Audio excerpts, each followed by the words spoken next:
जोरदार तालियों से स्वागत करिए पद्मश्री मालिनी अवस्थी जी। काहे से बजाऊं राधे, काहे से गाऊं, अरे काहे से ठुमका लगाऊं। डीएम साहब की वाइफ लोकगीत गा रही हैं और इतना सुंदर। बनारस से बोले देखला कैसे बेंदा झूमर झप्पर कुल बांध कर ऐसन नाचत थई, ऐसन नाचत जैसे नाचत पैदा भई। हमारा पूरा बचपन अस्पतालों के भीतर बीता है और दादी रोज कहे कि बिटिया का जरूर टीबी हो जाइए। दादी गाती क्या थी? कृष्ण की बांसुरी राधा ने ले ली तो कान्हा कहते हैं हाँ बांसुरिया हमें दे दो राधा। मिट्टी की तेल की कुप्पी होती थी, हम लोग उसी से पढ़ते थे। पापा सवेरे से रात तक आ रहे हैं, पोस्टमार्टम करते थे और माँ कहती थी कि पोस्टमार्टम करके कैसे भोजन कर लेते। माता जी की भी रुचि थी संगीत में? माँ तो एक अलग विषय है पूरा। हमारी माँ मेरे पिछले जन्म की गुरु थी जिन्हें श्राप मिला। शुजात हुसैन अपने हाथों में से हमारी डायरी पे गजलें खुद लिखी।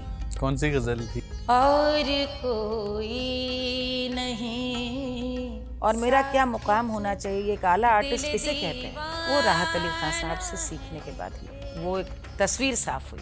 दिलेर मेहंदी और हम साथ ही सीखते थे। जब 84 में दंगे हुए हैं और उसके बाद वो वापस वहाँ से गए और 84 में हमारा भी लखनऊ आना हो गया। ये विवाह की ठीक बात की है और आप लोगों का हनीमून चल रहा। ताशकंद वाला किस्सा माँ की एक बात उन्होंने पकड़ ली, इसका ताशकंद में इसको जाना था फेस्टिवल में, मैंने नहीं भेजा। तो इन्होंने पूछा गई क्यों नहीं ताशकंद। एक बार इनको पहली बार आंख उठा करके देखा। इसको ग्रीन फ्लैग कहती है ये जनरेशन। आजमगढ़ में ही थे आप? अरे जब बहुत वो बढ़िया ब्रेक मिलते रह गया था। गजेंद्र सिंह जी अंताक्षरी के लिए उन्होंने बुलाया। बालेश्वर जी उस जमाने के बहुत बड़े आर्टिस्ट थे जो हमरे खियन तो गाना ऐसे नहीं गावल जाना। सारेगामापा में जगजीत सिंह जी से भी मुलाकात हुई। मैंने बहुत डरते हुए उनसे कहा कि एक गजल सुन सकती हूँ आपसे, और फिर वो मेरे सामने बैठकर गा रहे हैं अपनी मर्जी से। मालूम हुआ कि आपको रात में भूतों के किस्से सुनाने का शौक है। क्या कोई किस्सा सुनाए? अरे भगवान। तांगा रात में चला जा रहा, तड़बक। दोनों लड़के बात करते चले जा रहे हैं। लेडी पीछे बैठी हुई औरत, कैसे थे उसके हाथ? तो उन्होंने कहा हमने तो देखा नहीं सुना। तो उस औरत ने अपने हाथ निकाल कर ऐसे थे।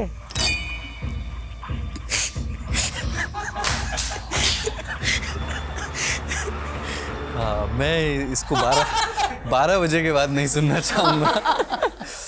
गजरी है कि झूला है आप बताइएगा, पर मुझे बहुत पसंद है। झूला धीरे से अप्पा जी की बात करते हैं। आय हाय अप्पा, आय हाय अप्पा, ऐसन आग धधकत रहे जैसे नाधिन धिन्ना अनोखे लाल के बजाता हूँ। मैं प्रोग्राम के लिए गई पाकिस्तान। ये भी कमाल की बात है, अप्पा जी का न्योता था तो उन्होंने कहा कि एक मैं तुम्हें सावन सिखा रही हूँ, तुम वो तुरंत लिखो वो गाना। तुमको आने में तुमको बुलाने में कई सावन बरस गए साजना। आपने एक मीम देखा होगा last year. There were 3 people. They will talk like this. Shut up. Scripted सा कुछ था? नहीं, बिल्कुल स्क्रिप्टेड नहीं था। वो डायलॉग्स निकले वो कमाल के ओरिजिनल हैं, तो इसलिए वो लोगों को लगता होगा कि स्क्रिप्टेड है। कई लोगों ने मनोज जी की टी शर्ट के लिए चिकवारा की शायद उन्होंने टी शर्ट भी पहन रखी है, अल्टीमेट रिबल। लेकिन क्या आप 2027 में राजनीति में आना चाहेंगी और आएंगी भी तो कन्नौज या गोरखपुर में कहाँ से लड़ेंगी? सीट भी बता दीजिए। राजनीति में भी कभी नहीं मिलेगा जो संगीत में पा लिया। सबसे पहले कल्याण सिंह जी ने कहा, मुलायम सिंह जी ने, आदरणीय नेताजी ने बदायूं से कहा, बहन जी ने अम्बेडकर नगर से खड़े होने के लिए डायरेक्ट फोन बता दूं मैं। और जो सीटें आपने बताई वो सब ध्यान में रहेंगी मेरे।